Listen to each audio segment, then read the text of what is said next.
Have you ever felt attracted to someone who was theoretically completely out of your plans? That person who, when you stop and think rationally, makes absolutely no sense, but at the same time, awakens something in you so intense that you simply can't ignore it? Well, I never imagined that a simple invitation to spend a weekend at the beach would turn my life upside down, and even less that this upheaval would come from someone 20 years older than me. My best friend's father. If you've ever hidden a feeling out of fear of how others would react, you'll understand exactly what I went through. And today, finally, I'm going to tell this story because I discovered that I'm not alone. Many people have felt something like this forbidden attraction that messes with everything we thought we knew about ourselves. Stay until the end, because what happened that weekend tested not only my friendship, but also my courage to accept who I really am. My name is Alex, I'm 23 years old and I live in Los Angeles. At the time of this story, I had just turned 22 and was in that phase of life when you think you already know yourself, that you've already figured out who you are and what you want. I had come out as gay about 2 years earlier, told my family, my friends, and was finally living without having to hide. It was liberating, you know? After years of pretending, years of having to measure every word, every gesture, every look, I could finally just exist. But truly existing is more complicated than we imagine. Because even when you accept who you are, you still have all those insecurities, those doubts, that fear of not being completely accepted. And I carried that with me. Did people see me as I really was? Was I interesting enough?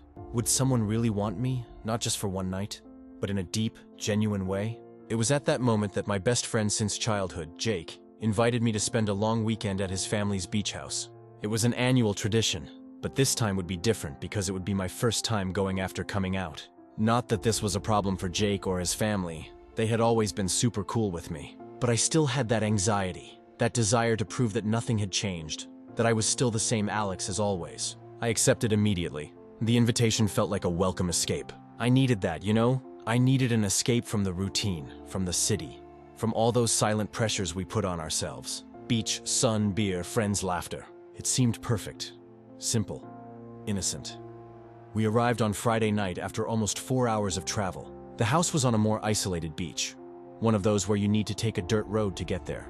When we got out of the car, the smell of the sea hit me immediately.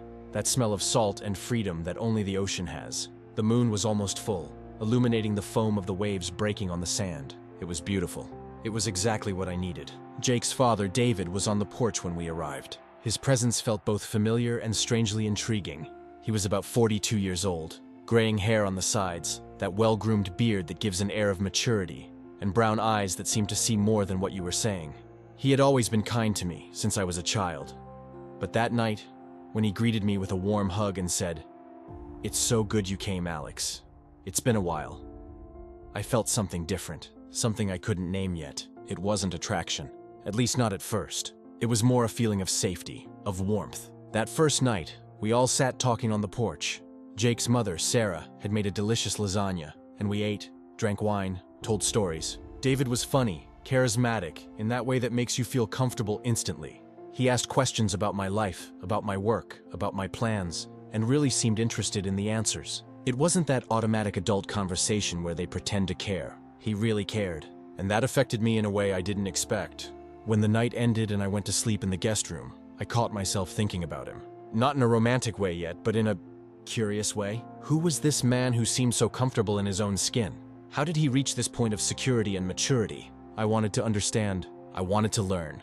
On Saturday morning, I woke up early to the sound of the waves. I went down to the kitchen and found David making coffee, just in shorts and a white t-shirt, his hair still a bit messy from sleep.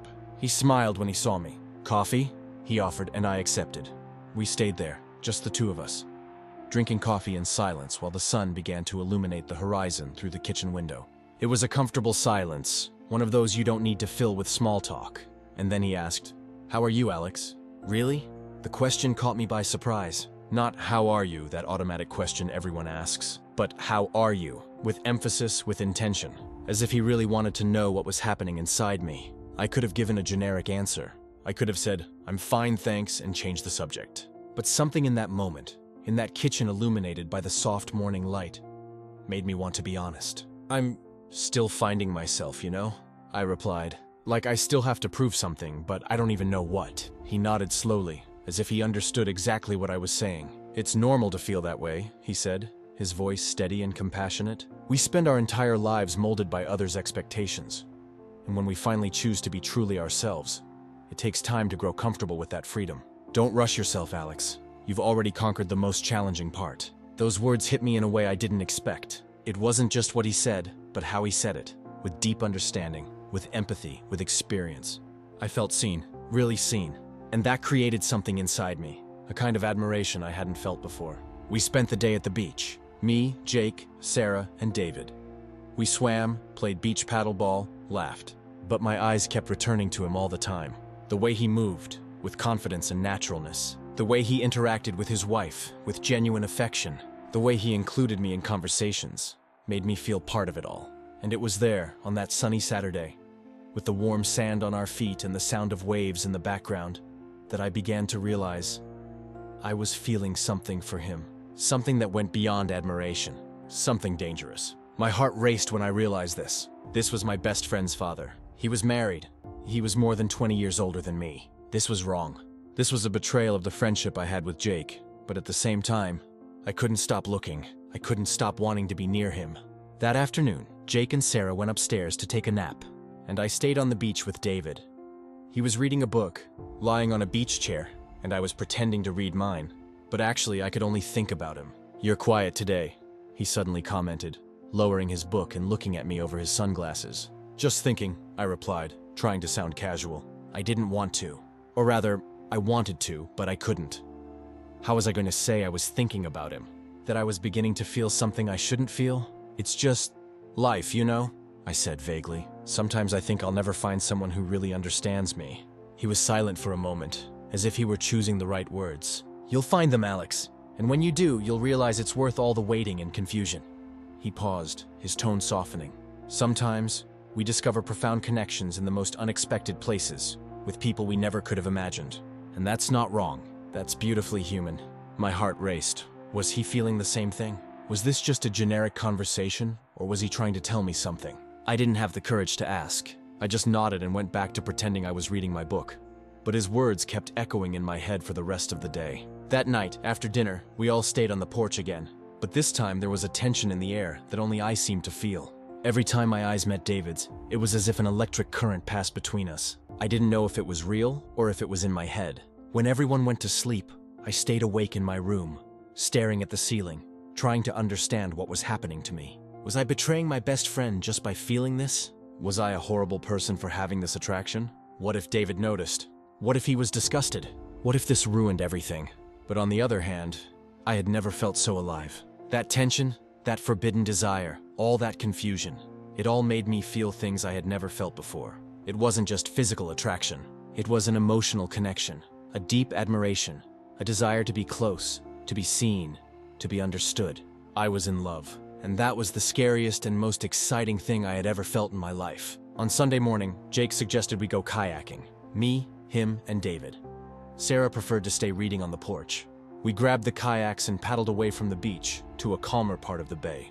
It was there, in the middle of the water, with the sun reflecting on the surface and the silence being broken only by the sound of the oars, that I realized I wouldn't be able to hide this forever. At some point, this was going to explode, and I had no idea what was going to happen when it exploded. Jake was ahead, rowing energetically, oblivious to the internal storm that was happening inside me, and David was beside me, rowing at the same pace, as if we were synchronized somehow.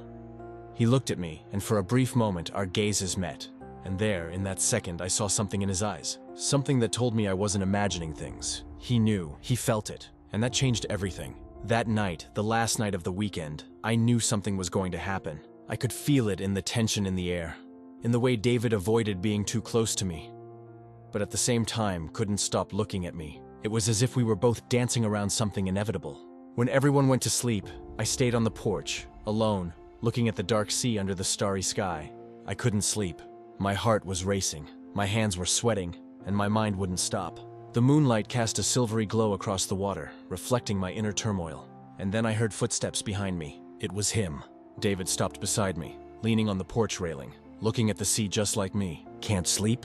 he asked, his voice low and soft. "No," I replied, my voice trembling more than I intended. We stood there, side by side, in silence. But it was a loaded silence, a silence that said everything our mouths couldn't. Until he spoke. "Alex, I need to tell you something." My heart stopped. This was the moment. The moment that would change everything. "I know what you're feeling," he continued, his gaze still fixed on the sea. "And I'll be honest, I feel something too. Something I know I shouldn't." I couldn't breathe. He had just confirmed everything. I wasn't crazy. I wasn't alone. "But this is complicated, Alex," he said, finally turning to look at me. "Very complicated. You're my son's best friend. I'm married. This can't happen." "I know," I whispered, and tears began to form in my eyes without me noticing. "I know it's wrong, but I can't stop feeling it." He reached out and gently touched my face, wiping away a tear that had fallen. His touch was tender, a paradoxical sensation that made me feel simultaneously ablaze and frozen. "There's nothing wrong with you feeling this, Alex," he said, his voice heavy with emotion. "Feelings are never wrong. They're just feelings. What we do with them is what defines who we are." "And what are we going to do?" I asked, my voice almost inaudible. He remained silent for a long moment, and then let out a heavy sigh. "I don't know," he admitted, "but this conversation needs to happen. Not now, not here. But at some point, we need to understand this." He took his hand away from my face, and the absence of his touch hurt more than I expected. "Go to sleep, Alex. The next 24 hours are going to be difficult." He turned and went into the house, leaving me alone on the balcony, with my heart broken and full of hope at the same time. I didn't sleep that night. I stayed watching the sea until the sun rose, thinking about everything that had happened, about everything he had said, about everything that was still to come. Because now, after that conversation, there was no turning back. The next 24 hours would force me to confront the truth about myself, about what I really wanted, and about how far I was willing to go for this feeling that was consuming me from the inside. Night descended over the beach house like a hushed invitation. As everyone retreated to their rooms, time seemed to stretch and contract. Each second waited with unspoken tension. The air felt charged, dense with the day's unexpressed emotions, and I knew he sensed it too. Have you ever attempted to suppress a feeling when every fiber of your being is desperate to acknowledge its existence? I should have been sleeping, should have been thinking about anything else. But there I was, on the balcony, looking at the dark sea, trying to organize thoughts that simply refused to make sense. I should stop feeling this, I thought. But I can't. I just can't. That's when I heard the glass door sliding behind me. "Hi," he said. His voice was low, unhurried, just present. My entire body reacted before my mind could process it. I turned to the side, half trying to hide my face, half wanting him to see exactly what I was feeling. "Can't sleep either?" he asked, approaching until he was beside me at the balcony railing. "No," I replied, my voice coming out shakier than I wanted. "Just thinking about?" And there it was. The damn question that could change everything or destroy everything.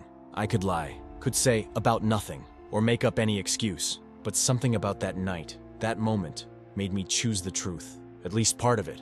About feeling different, I said, still looking at the sea. About not really fitting in anywhere. He remained silent for a few seconds. That kind of silence that isn't empty but full of understanding. "I understand," he said finally. "More than you imagine."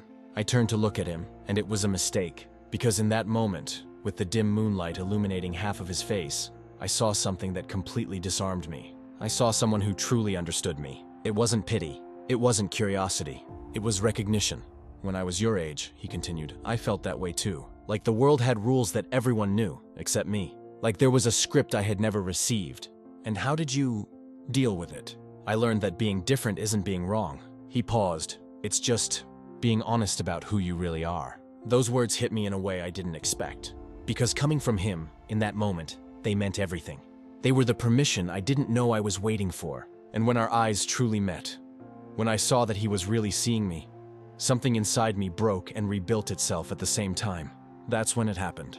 An accidental touch. My hand on the balcony railing, his moving to the same place. Our fingers touched, and neither of us pulled away immediately. It was just a second, maybe two. But in that instant, the entire world stopped. I should have pulled away. He should have removed his hand. But we both stayed there, in that minimal touch that said everything words couldn't. And when he finally moved his hand, it wasn't away. It was to mine, wrapping around my fingers with a tenderness that almost made me forget to breathe. "You're not alone in this," he said. So softly it was almost a whisper.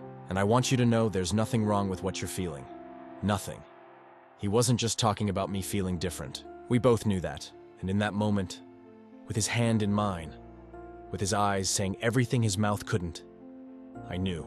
He knew. He had always known. And more than that, he felt something too. Only those who have loved someone forbidden truly understand this pain. That delicate balance of relief and terror, of finally feeling seen, while simultaneously knowing that visibility could annihilate everything. But that night on the balcony, I abandoned all caution, because for the first time in my life, I felt completely understood. The next morning came too fast. Sunlight sliced through my room, a merciless reminder that reality was waiting, unforgiving, and with it rushed back all the contradictions the night had momentarily dissolved. At breakfast, everything seemed normal. My best friend was excited, talking about going to the beach again, having a barbecue at the end of the day. He had no idea, absolutely no idea what had happened between me and his father a few hours before. And me, I was destroyed inside. Every time our eyes met across the table, electricity crackled between us. Each casual word, each mundane gesture now vibrated with unspoken intensity. A silent language that only we could decode. "Let's go to the beach, guys," my friend shouted, already with his surfboard under his arm. My heart raced. My friend didn't even suspect, just waved and ran out. And suddenly it was just the two of us. Again. "Come on," he said, and I followed him. The trail was short, leading to a more isolated part of the beach. White sand, crystal blue sea, and no one around. It was perfect. Frighteningly perfect. "About last night," he began, stopping and turning to me. My whole body tensed. This was the moment. Either he was going to say it had been a mistake, that I had misunderstood, that this could never happen. Or, and there it was, the confession, the moment that would change everything, the words I had desperately wanted to hear and at the same time was so afraid to listen to. Because now it was real. It wasn't just in my head anymore. It wasn't just a secret desire anymore. It was mutual. "But we can't," I said, feeling the tears coming. "Your son, my best friend. This isn't right." "Right is what we feel," he replied, taking a step toward me. "Not what others say it should be." And that's when it happened.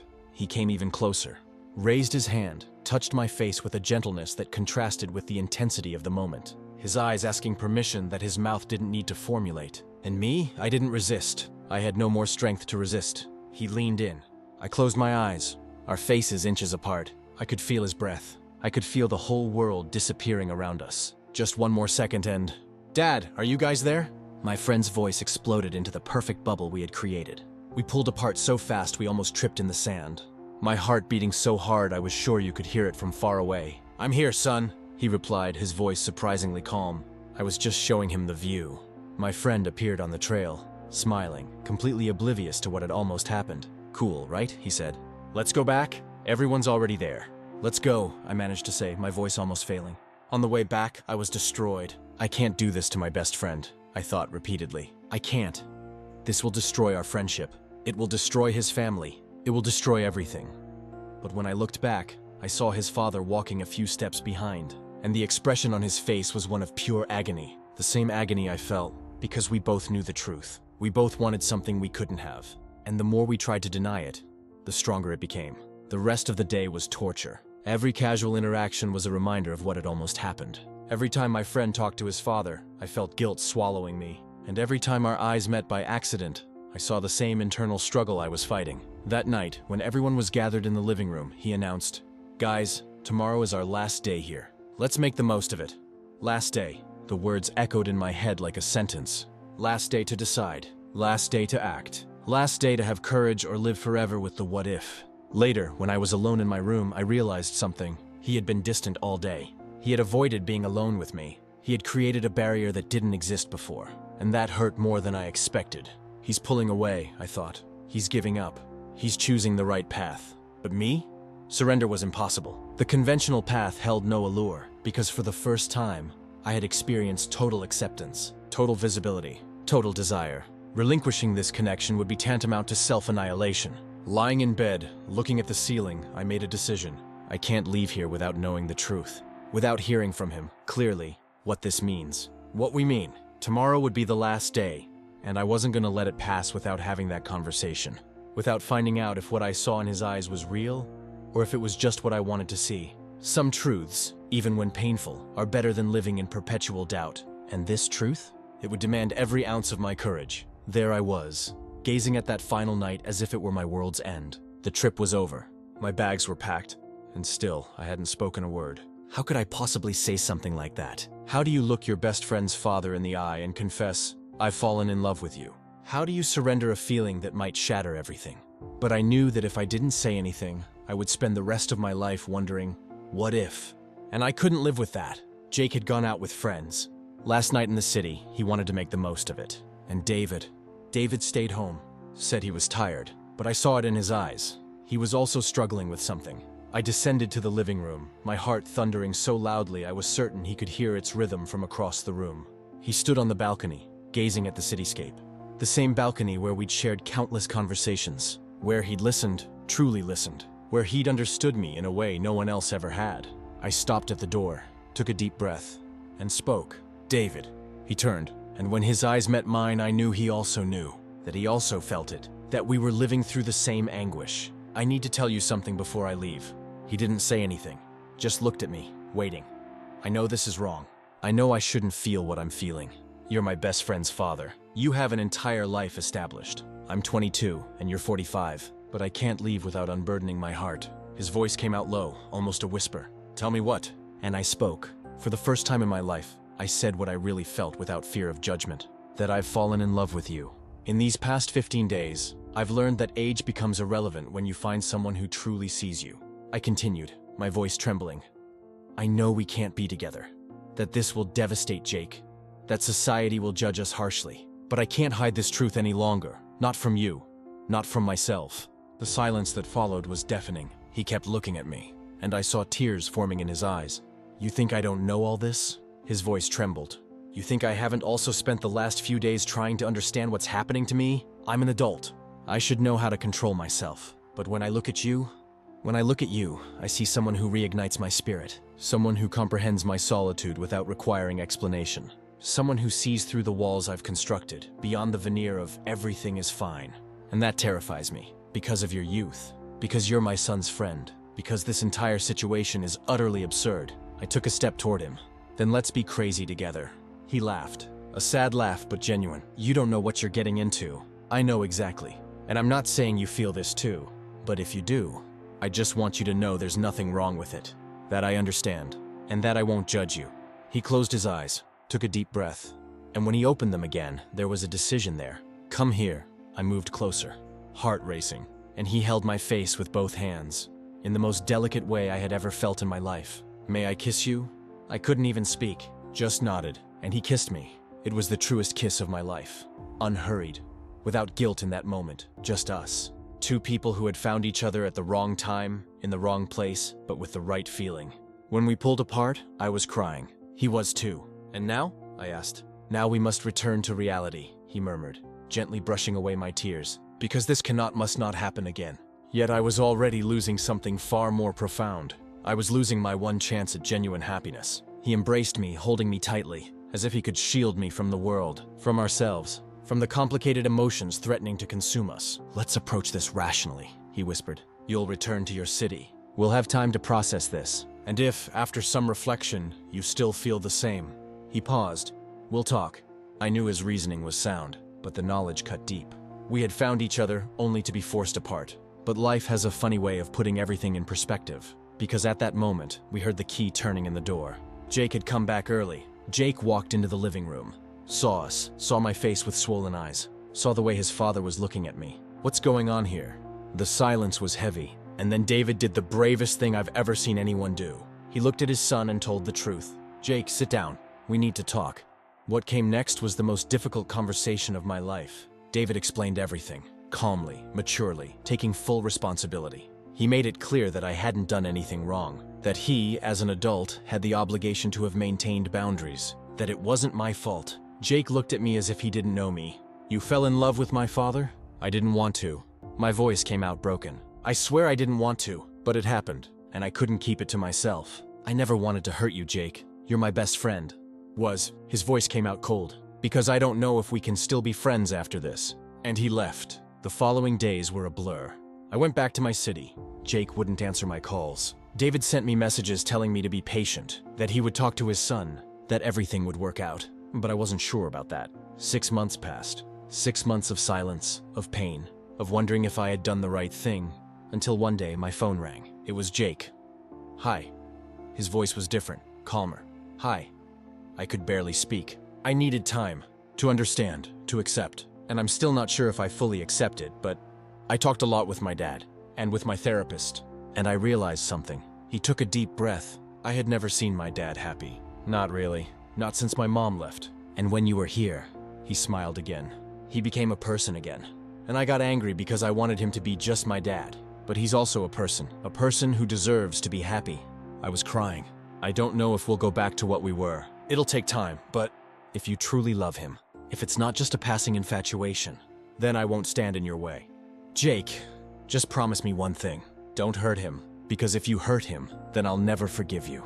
I laughed through my tears. I promise. Today, 2 years later, David and I are together. For real. We live in the same city. Jake is still processing it, but he comes to dinner with us once a month. The relationship isn't perfect, but it's real. And I learned something through all of this. Society will tell you that certain loves are forbidden, that you shouldn't feel this way, that you must follow the rules. But the heart doesn't follow rules. The heart follows the truth. I'm not saying that everyone should do what I did. I'm not romanticizing anything. It was difficult. It was painful. And there were consequences. But I'm also not lying anymore. I'm not pretending I don't feel what I feel. And for the first time in my life, I'm being authentic. If you've ever loved someone you weren't supposed to love, if you've ever felt something that society condemned as wrong, but your heart recognized as true, this story is for you, because you're not alone, and your feelings are valid. No matter who you love, no matter what others will say, what matters is that you're true to yourself. Because in the end, the only person who needs to approve of your love is you. And if you have a similar story, if you've been through something like this, leave it here in the comments. This is a safe space. We're here to listen to each other, to understand each other, to validate each other. Because true love has no age, no rules, no manual. True love only takes courage, and I chose to be brave.